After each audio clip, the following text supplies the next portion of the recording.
நம்ம ராஜேந்திர சோழன் கடார வெற்றியில் வணிகத்தை மையப்படுத்தி கொண்டான். அது மட்டும் காரணம் அல்ல, கம்போஜ தேசத்திலிருந்து அவன் உதவி கேட்டு ஒரு அழைப்பு வந்தது. இந்த உண்மை ஹிஸ்டோரியன்ஸ் எவன்ட்டையும் இல்லை, இது வரைக்கும் ரெக்கார்ட் ஆகல. பரியோடு வந்து கரியோடு பெயரும் பெருங்கலம் புகுந்த புகார் துறைமுகம். சங்க இலக்கியம் புறநானூற்று புலவன் பதிவு செய்திருக்கிறான். Kaveri is not a natural river. கொஞ்சம் ஷாக்கிங்காக இருக்க.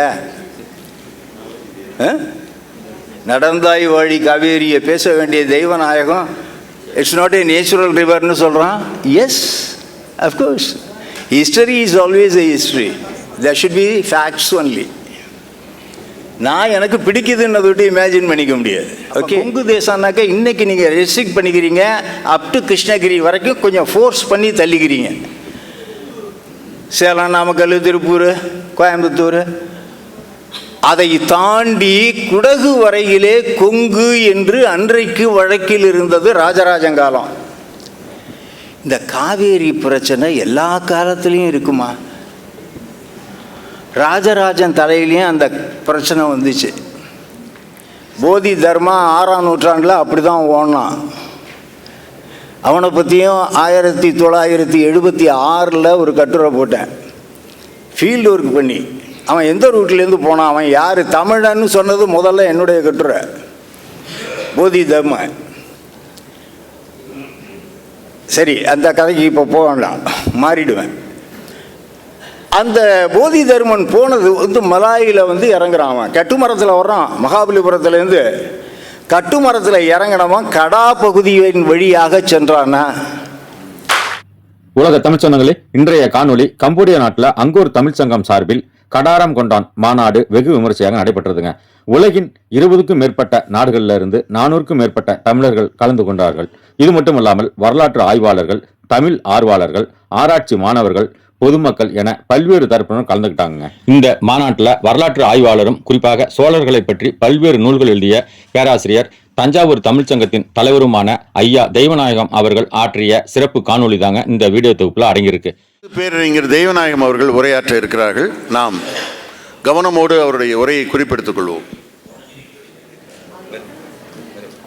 அங்கோர் தமிழ்ச்சங்க அன்பர்கள், தென்கிழக்கு ஆசிய நாட்டு பல்கலைக்கழக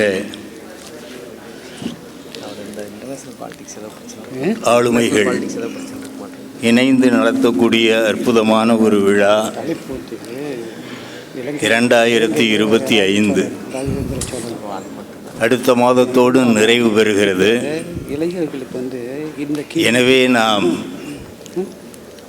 ராஜேந்திர சோழன் கடார வெற்றியை 2025 1000 ஆண்டுகளை நிறைவு செய்வதாக பொருள் கொள்ளுகிறோம்.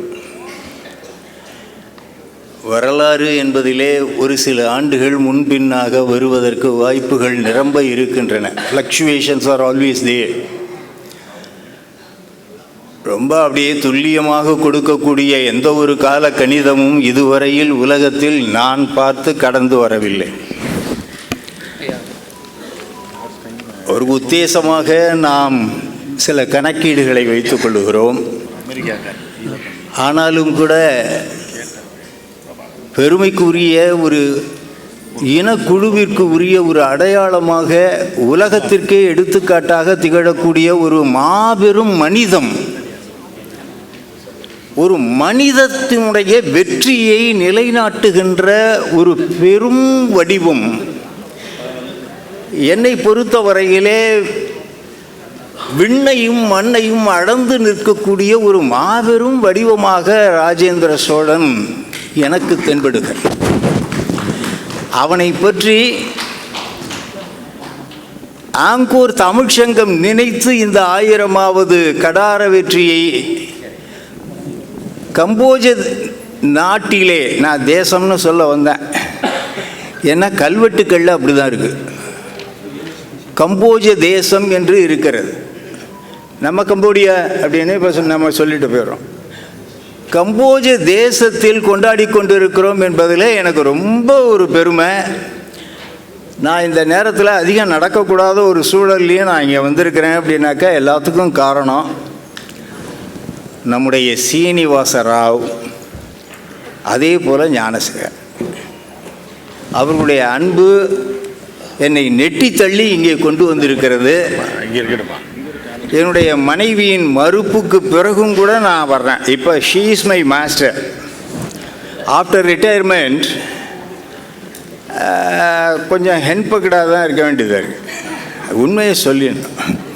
அதில் எனக்கு பெருமையாக தான் இருக்குது. ஏன்னா என்னை பற்றி கவலைப்படக்கூடிய, உண்மையாக கவலைப்படக்கூடிய, என்னை கட்டுப்படுத்தக்கூடிய ஒரு துணைவி நான் கூட இருக்கிறது. அவள் தான் எல்லாத்துக்கும் காரணம். நான் ஓரளவு உலகம் பூரா சுற்றிக்கிட்டு என்னுடைய ஆய்வுக்காக காலத்தை செலவு பண்ணேன், உடம்பை கெடுத்துக்கிட்டேன் அப்படின்னாக்கா அதுக்கு காரணம் குடும்பத்தை அந்த அம்மா நல்லா பார்த்துக்குவா அப்படின்னு.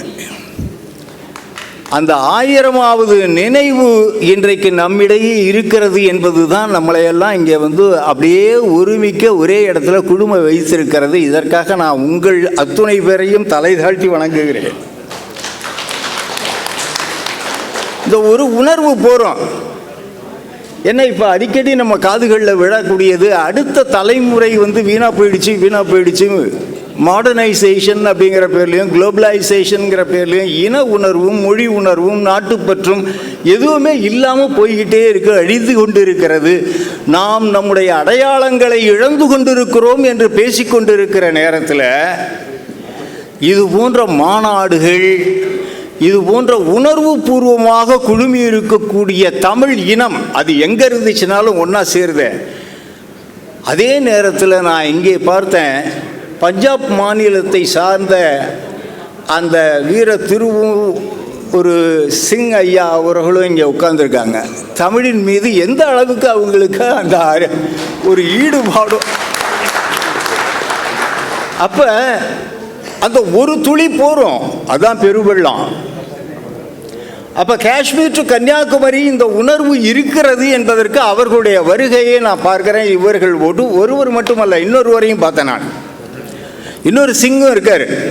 அப்போ வீர சிங்கங்கள் கூட இந்த புலிக்கூட்டத்தின் இடையே அமர்ந்திருக்கின்றன, ஒருங்கே அமர்ந்திருக்கின்றன. அது ஒரு வீர வரலாறு அல்லவா? உலகினுடைய வீர வரலாற்றுக்கு எடுத்துக்காட்டாக பேசுகின்ற இலக்கியங்களையோ அல்லது கல்வெட்டுக்களையோ அல்லது சான்றுகளையோ வரலாற்று சுவடுகளையோ நாம் காணுகின்ற பொழுது அலெக்சாண்டர் த கிரேட் மறுக்க முடியாத ஒரு பெயராக உலக வரலாற்றிலே இடம்படுத்தி விட்டார்கள். அண்டர்லைன், இடம்படுத்தப்பட்டது, இடம் பெற்றார்கள் அல்ல. ஆனால் என்னுடைய தமிழ் இனத்தினுடைய அடையாளமாக வானுயர்ந்து நிற்கக்கூடிய அந்த பெருந்திரு இருவர் இந்து பாரத தேசம் என்கின்ற தேசத்தில் இருந்து அயல் நாடுகளை கடல் கடந்து வெற்றி கொண்டவர்கள். வேற எந்த அரசியலில் அல்லது அரசாட்சியில் நீங்கள் வரலாற்று காலம் தொடக்கம் முதலாக பார்க்கின்ற பொழுது இந்திய மாநிலத்தில் இருந்து அயல் நாடுகளை கடல் கடந்து வென்றவர்கள் எத்தனை பேர் சொல்லுங்க? இந்த 2 பேரை தவிர. இதைத்தான் என்னுடைய வாழ்க்கை முழுக்க நான் கத்திக்கிட்டு இருக்கேன். 74 என்னைக்கு ஆசிரியனாக நான் பணியேற்றணும், அன்று முதலாக இந்த 2 பெரும் வீர திருவுருக்களை தமிழ் பண்போடு கூடிய பெருந்தகைகளாக பார்க்கிறேன். நல்லா நீங்கள் புரிஞ்சுக்கணும், ஒரு போர் என்பது என்ன? 2 தனி நபர்கள் அல்லது 2 குழுக்கள் அல்லது 2 நாடுகள் ஒன்றோடு ஒன்று மோதுகின்றன. ஏதோ ஒரு காரணம், எந்த காரணம் வேணாலும் வச்சுங்க, அது அறம் சார்ந்து இருந்தது அல்லது அதில் இன்னும் நம்ம சொல்லப்போனால் க்ஷத்திரிய தர்மம் ஏதோ ஒன்று சொல்லிக்குவான். அது வணிகம் சார்ந்ததா, அரசியல் சார்ந்ததா, வாரிசு சார்ந்ததா, முறை சார்ந்ததா, செல்வம் சார்ந்ததா, இடம் சார்ந்ததா, நீங்கள் எப்படி வேணாலும் வச்சுக்கங்க. ஒரு போர் என்றாலே ஒரு புறம் ஒரு அழிவு இருக்கும், இரண்டு புறமும் அழிவு இருக்கும். ஒரு புறம் குறைவாக இருக்கும், ஒரு பக்கம் அதிகமாக இருக்கும். உண்டா இல்லையா? ஒரு புறம் அழிவு அதிகமாக இருக்கும், ஒரு புறம் குறைவாக இருக்கும். குறைவாக இழந்தவர்களை வென்றவர்கள் என்று நாம் சொல்கிறோம். இந்த வெற்றி பெற்றவன் என்ன பண்ணுறான்? அடுத்தவன் நாட்டுக்குள்ளார புகுந்தோன என்ன செய்வான்? என்னங்க செய்வான்? வெற்றி என்பதனுடைய மறுபக்கம் என்ன? அடுத்தவர்களை அழிப்பது. massacring the other race, other people, looting their assets. சுரண்டுவான், கொள்ளை அடிப்பான். அடுத்தது என்ன இன்னொன்று உங்களுக்கு தெரியும். அதில் இப்போ தான் இலங்கை அன்பர் பேசிட்டு போய் உட்காந்துருக்காரு. எங்கள் உடனே சொல்லுவாங்க PCKF என்ன பண்ணிச்சு? அதான் பண்ணிச்சு, அதை தான் அவனும் பண்ணான். இது எல்லா சமுதாயத்திலும் எல்லா நாட்டிலையும் காலங்காலமாக நடந்ததில்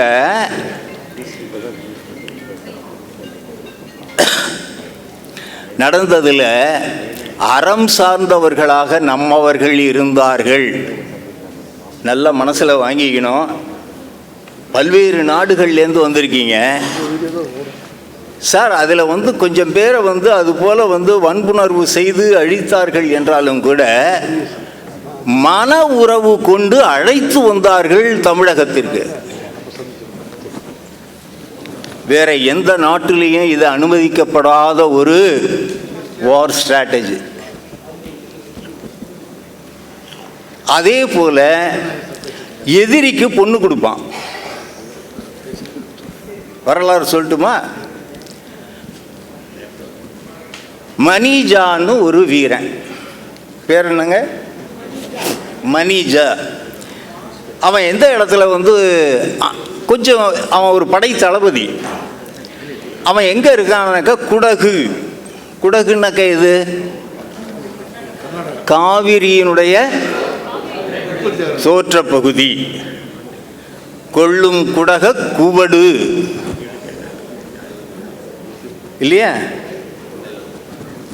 காவேரியை பற்றி தனியாக பேசுகிறான். அப்புறம் Kaveri is not a natural river. கொஞ்சம் ஷாக்கிங்காக இருக்கா? நடந்தாய் வழி காவேரியை பேச வேண்டிய Deivanayagam it's not a natural ரிவர்னு சொல்கிறான். Yes, of course. History is always a history. There should be facts only. நான் எனக்கு பிடிக்குதுன்னு விட்டு இமேஜின் பண்ணிக்க முடியாது. ஓகே, எனக்கு 30 நிமிஷம் கொடுத்துருக்காங்க, முன்னுரையிலேயே 5 நிமிஷம் போயிடுச்சுப்பேன். அந்த காவிரி பகுதியை ஆட்சி பண்ணிட்டு இருந்த ஒரு இனம் என்னன்னா கொங்கு இனம் என்று சொன்னார்கள். அப்போ கொங்கு தேசம்னாக்க இன்னைக்கு நீங்கள் ரெஸ்ட்ரிக்ட் பண்ணிக்கிறீங்க, அப் டு கிருஷ்ணகிரி வரைக்கும் கொஞ்சம் ஃபோர்ஸ் பண்ணி தள்ளிக்கிறீங்க. சேலம், நாமக்கல், திருப்பூர், கோயம்புத்தூர், அதை தாண்டி குடகு வரையிலே கொங்கு என்று அன்றைக்கு வழக்கில் இருந்தது ராஜராஜங்காலம். இந்த காவேரி பிரச்சனை எல்லா காலத்திலையும் இருக்குமா? ராஜராஜன் தலையிலையும் அந்த பிரச்சனை வந்துச்சு. சண்டை போட்டுத்தான் நம்ம தண்ணி கொண்டுக்கிட்டு வர வேண்டியதாக இருக்கு. அன்னைக்கும் போய் சண்டை போடுறான். யார் படைத்தளபதி தெரியுமா? ராஜராஜனுக்கு யார் படைத்தளபதி? மாதண்ட நாயகன் என்ற அந்த எல்லா படை ஆர்மி ஜெனரல் ராஜேந்திர சோழன். அவன் பண்டித சோழன். அவன் பண்டித சோழன் என்று அவனை சொல்லுகிறார்கள். அவன் என்னன்னாக்கா போலிக்ளாட், பல மொழி பேசக்கூடியவன். சான்ஸ்கிரிட்ல பெரிய விற்பனவன், தமிழில் புலவன், வடமொழியும் தென். நீங்கள் ஆனாவரையர் சேனாவரையர் என்று தொல்காப்பியத்துக்கு உரை எழுதிய சேனாவரையனை புகழ்வாங்க. வடநூர் கடலை நிலை கண்டு உணர்ந்த ஆனாவரையர் சேனாவரையன் என்று சொல்லுவார்கள். நம்ம ராஜேந்திர சோழன் பன்மொழி புலவன், பெருவீரன். அவன் பட்டாக்கத்தியை பார்த்தீங்கன்னா பயந்து போயிடுவீங்க. அவனுடைய ஒரு ஒரிஜினல் ஃபிகரே நான் கொண்டு வந்திருக்கேன், சிற்பம். அவனையும் ராஜராஜனையும். வீரன்னா வீரன், ஆனால் அப்பாவுக்கு முன்னாடி அவன் அடங்கிய பிள்ளை. அவன் என்னன்னா அந்த போரில் வெற்றி கொண்டு மணிஜாவை வென்று அடக்கி அரெஸ்ட் பண்ணி கொண்டுகிட்டு வரான் தஞ்சாவூருக்கு. ராஜராஜன் அரியணையில் உட்காந்துருக்கான். இவன் வந்து வார் கேப்டிவ் இல்லையா? இவன் யார்? போர்க்கைதியை கொண்டாந்து இங்கே நிறுத்துறானுங்க உயிரோட. மணிஜாவை பார்க்குறான் ராஜா. அப்போ வந்து இவன் பேரில் குற்றங்களை சொல்லுவாங்கள்ல, இவன் அப்படி போரிட்டான் இப்படி போரிட்டான்னு அவங்க எடுத்து உரைக்கிறாங்க குற்றங்களை.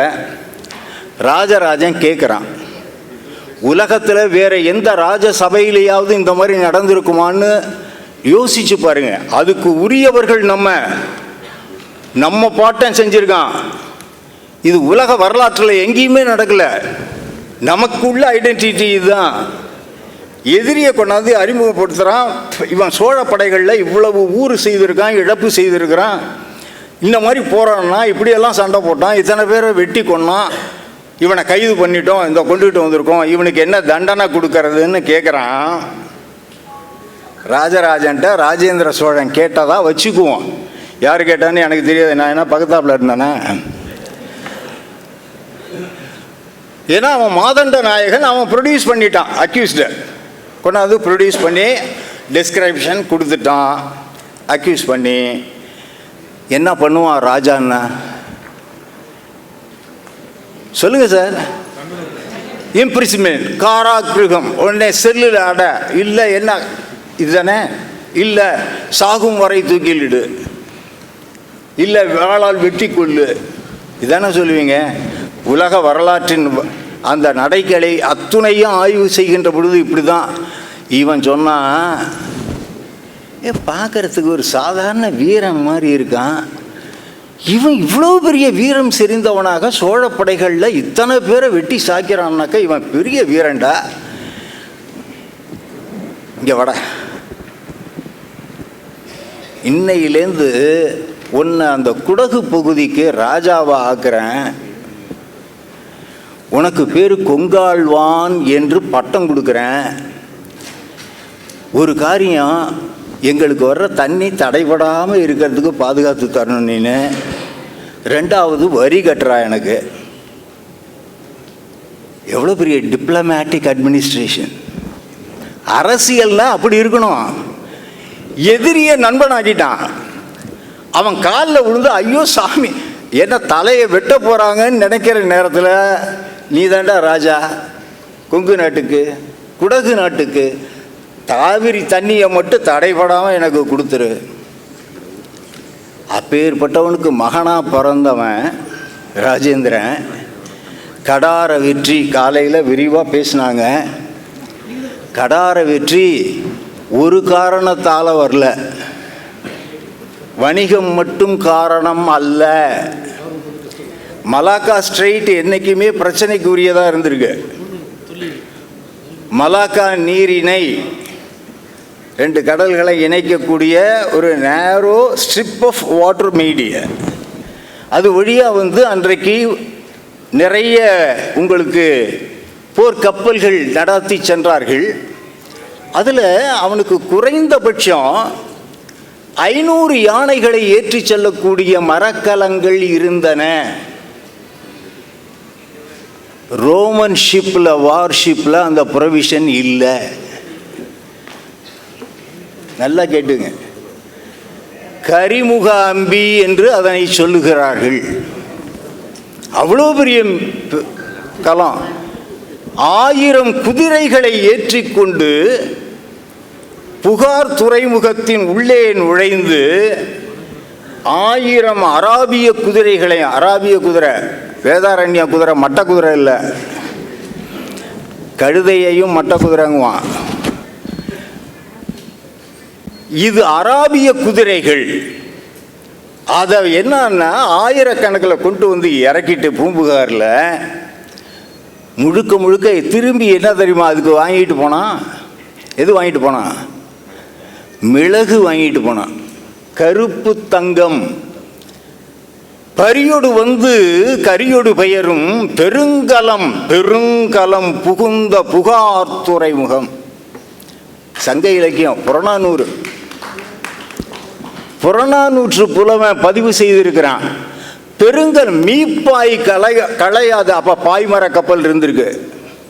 மீப்பாய் களையாது மிசைப்பறம் அங்கே கவுண்டர் வெயிட் வச்சுருக்கான். இந்த கவுண்டர் வெயிட்டை தான் நான் தென்கொரியாவில் கண்டுபிடிச்சேன். அது இந்தியன் ராக்ஸ். அதை எடுத்துக்கிட்டு வந்தவ சொரவாங் அப்படிங்கிற ஒரு இந்தியன் லேடி. அங்கே போய் ஒரு டைனாஸ்டியை தொடங்கிட்டா. அங்கே இருக்கக்கூடிய நேட்டிவ் ஒரு கிங்கை, பேக்ஷி கிங்கிடத்தில் அவள் திருமணம் பண்ணிக்கிட்டு அங்கே குழந்தைகளை பெற்று அந்த அரசாட்சிக்கு வித்துட்டாள். ஒரு இந்திய பெண்மணி. அவளை இப்போ பின்னாடி வந்த ஆராய்ச்சியாளர்கள் என்ற போர்வையில் சில பேர் செம்பவளம்னு பேரெல்லாம் வச்சுக்கிறாங்க. அது அவங்கவுங்க விருப்பம். ஏன்னா எனக்கு கிடைச்ச தகவல் என்ன கல்வெட்டு தகவல், சோரவாங் அப்படிங்கிற டைனாஸ்டியை உருவாக்குனா அவள் இந்தியன். அவள் எந்த பகுதியிலேருந்து வந்தா அப்படிங்கிறதுக்கு அங்கே அடையாளம் நமக்கு கிடைத்திருக்கக்கூடிய சான்று அயோத்தியா. அந்த அயோத்தியா தாய்லாந்தில் இருக்கக்கூடாதா? உடனே ஒரு கேள்வி கேட்பீங்க. இருக்கட்டும், இருந்துட்டு போகட்டும். அயோத்தியாவிலேருந்து வந்தா.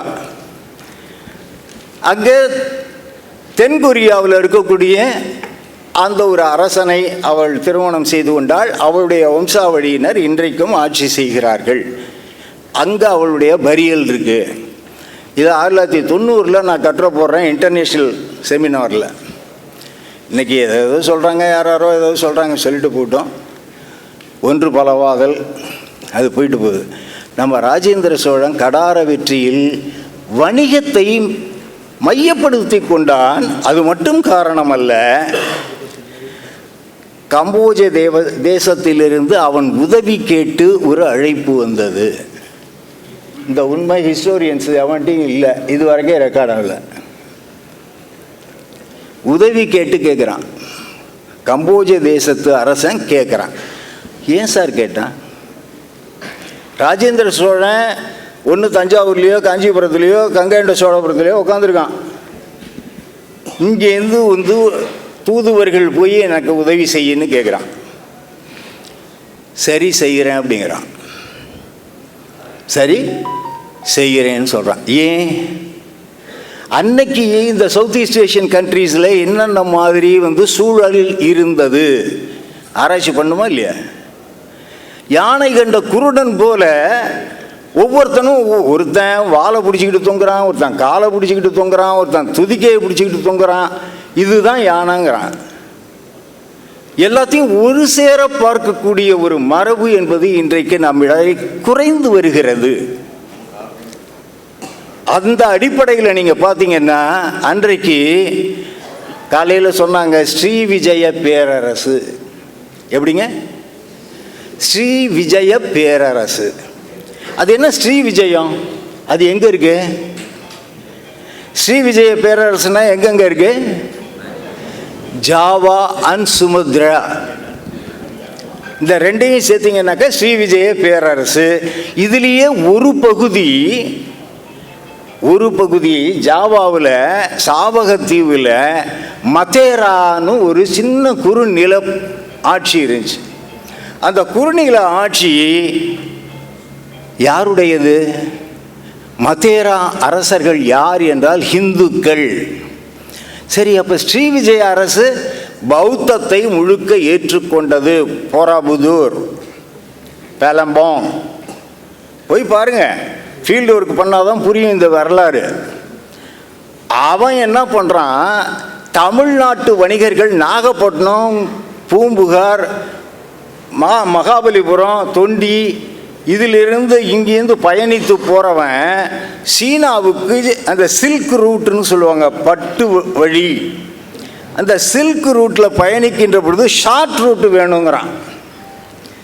போதி தர்மா 6ஆம் நூற்றாண்டில் அப்படி தான் ஓடினான். அவனை பற்றியும் 1976 ஒரு கட்டுரை போட்டேன், ஃபீல்டு ஒர்க் பண்ணி. அவன் எந்த ரூட்லேருந்து போனான், அவன் யார், தமிழன்னு சொன்னது முதல்ல என்னுடைய கட்டுரை. போதி தர்ம. சரி, அந்த கதைக்கு இப்போ போக வேண்டாம், மாறிடுவேன். அந்த போதி தர்மன் போனது மலாயில் இறங்குறான். அவன் கட்டுமரத்தில் வர்றான். மகாபலிபுரத்துலேருந்து கட்டுமரத்தில் இறங்கினவன் கடா பகுதியின் வழியாக சென்றானா. நீங்கள் நல்ல வித்தியாசம் புரிஞ்சுக்கணும். பர்மாவில் பெகுன்னு ஒரு இடம் இருக்குது, இப்பயும் இருக்குது. பேகன்னு ஒரு இடம் இருக்குது.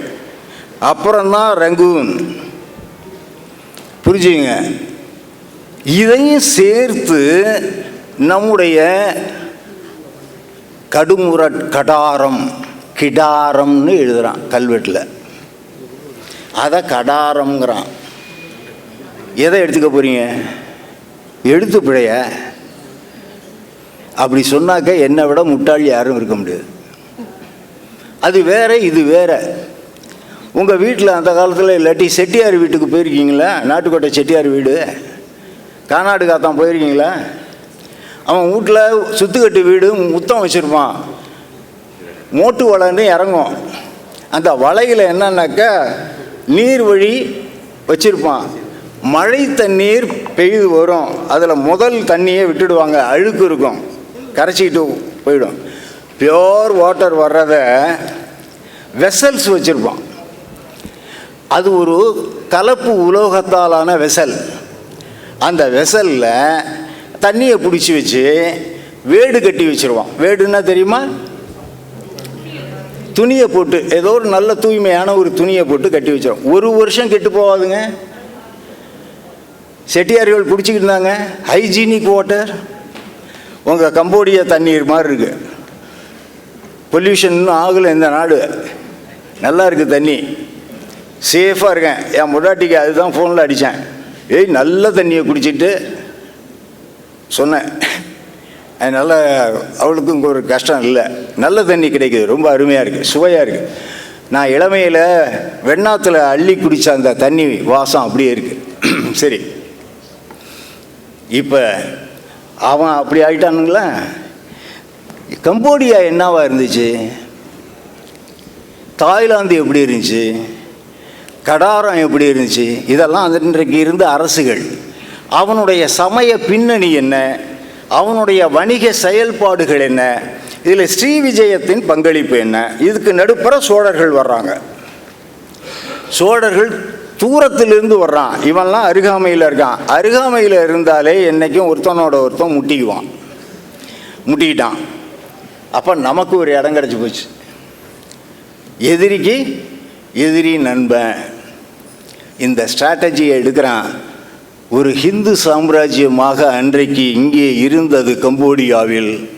நான் கம்போடியா தான் பேசுகிறேன், அது மட்டும்தான் பேச போகிறேன் இந்த உரையில். கம்போடியா ஒரு ஹிந்து சாம்ராஜ்யமாக அன்றைக்கு இருந்தது. எந்த நூற்றாண்டு? 10ஆம் நூற்றாண்டு, 11ஆம் நூற்றாண்டினுடைய முற்பகுதி. அப்போ இங்கே யார் ஆட்சி பண்ணிக்கிட்டு இருக்கிறா? சூரியவர்மன்.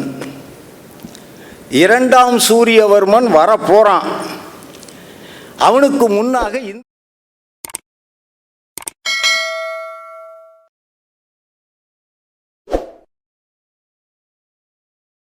இந்திரவர்மனுடைய ஆட்சி நடந்துகிட்டு இருக்கு.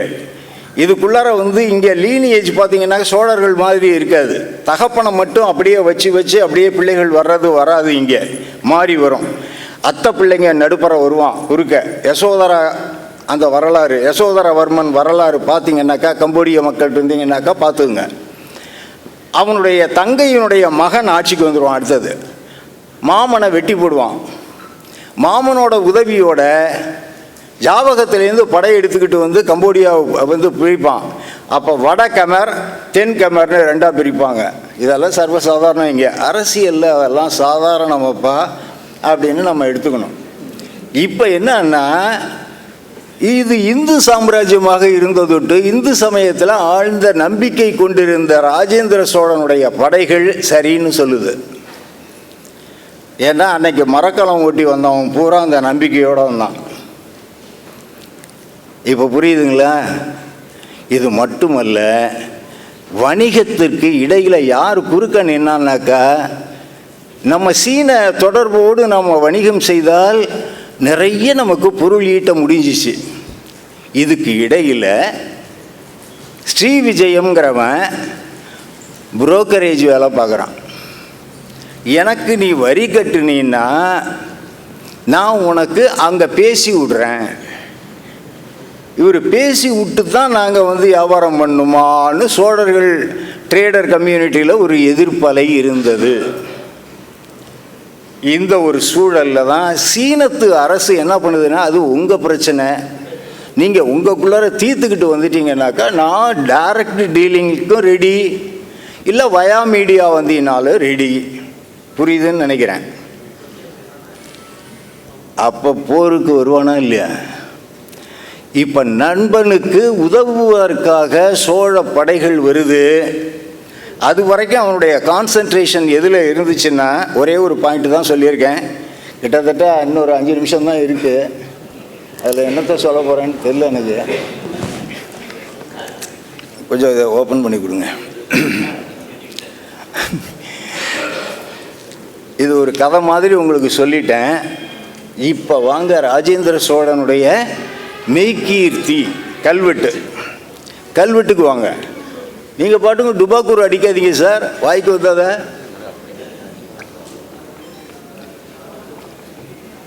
என்ன